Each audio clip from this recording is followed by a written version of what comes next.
mo maintindihan kung ba't ikaw ang napapagtripan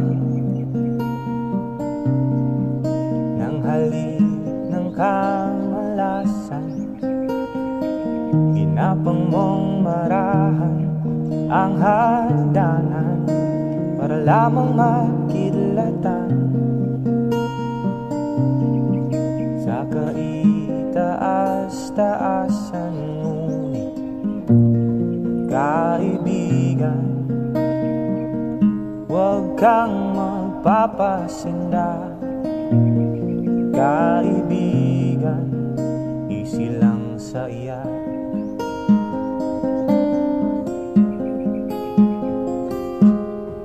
Dahil wala ring mangyayari, tayo'y walang mapapala. Huwag mong pigilan ang pagbuhos ng ulan. May panahon para maging hari, may panahon para magdapa.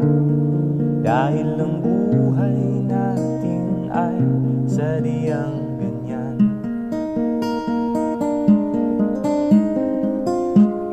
Umaaraw, umuulan, umaaraw, umuulan. Ang buhay ay sadyang ganyan.